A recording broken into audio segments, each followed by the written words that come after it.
नमस्कार, ESPN 9 news में आपका स्वागत है। मैं हूं आपके साथ दिनेश कुमार। देश की राजनीति में महाराष्ट्र का एक विशेष स्थान है।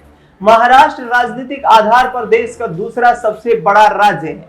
वहां पर भारतीय जनता पार्टी को लोकसभा चुनाव में निराशा हाथ लगी है। निराशा हाथ महायुति गठबंधन को भी लगी है, क्योंकि शिवसेना एकनाथ शिंदे, एनसीपी अजित पवार गुट और भारतीय जनता पार्टी मिलकर के चुनाव लड़ रहे थे, तो दूसरी तरफ शरद पवार की एनसीपी, उद्धव ठाकरे की शिवसेना और इसके साथ साथ कांग्रेस पार्टी ने मिलकर चुनाव लड़ा। लिहाजा इस चुनाव के दौरान भारतीय जनता पार्टी को निराशा हाथ लगी, क्योंकि 29 सीटों पर चुनाव लड़ते हुए बीजेपी महज 7 सीटों पर सिमट कर रह गई।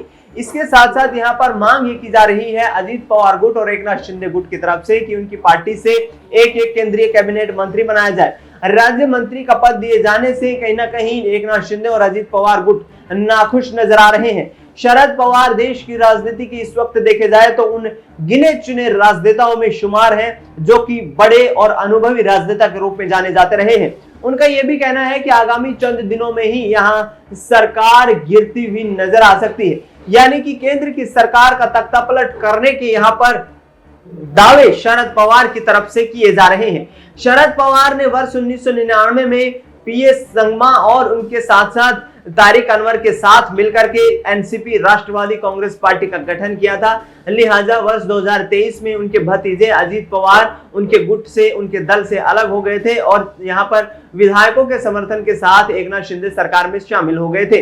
ऐसे में अब शरद पवार आगामी वक्त में किस तरीके से अपनी राजनीति को आगे बढ़ाते हुए नजर आते हैं, ये देखना दिलचस्प रहेगा। लेकिन एकनाथ शिंदे और अजित पवार गुट की यहाँ पर बगावत कहीं ना कहीं बीजेपी के लिए मुश्किलें खड़ी करती हुई नजर आ सकती है। बीजेपी इस वक्त देश की राजनीति में सबसे बड़ा राजनीतिक दल है।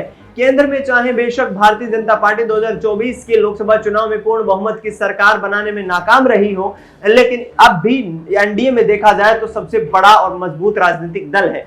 ऐसे में तमाम वो महत्वपूर्ण पद यहाँ पर बीजेपी के द्वारा होल्ड किए गए हैं, जहां पिछले 10 सालों से बीजेपी के दिग्गज नेता उन पदों पर आसीन होते हुए नजर आए हैं। चाहे लोकसभा स्पीकर का पद हो या फिर प्रधानमंत्री से लेकर गृह मंत्री, रक्षा मंत्री, विदेश मंत्रालय हो, ये तमाम मंत्रालय यहाँ पर भारतीय जनता पार्टी के तमाम दिग्गज नेताओं के द्वारा अपने कब्जे में रखे गए हैं, ताकि आने वाले वक्त में यदि कोई सियासी उथल पुथल होती हुई नजर आए तो बड़े राजनीतिक दलों और बड़े राजनेताओं को कोई बड़ा ऑफर देकर के सरकार को बचाए रखने का काम किया जा सके।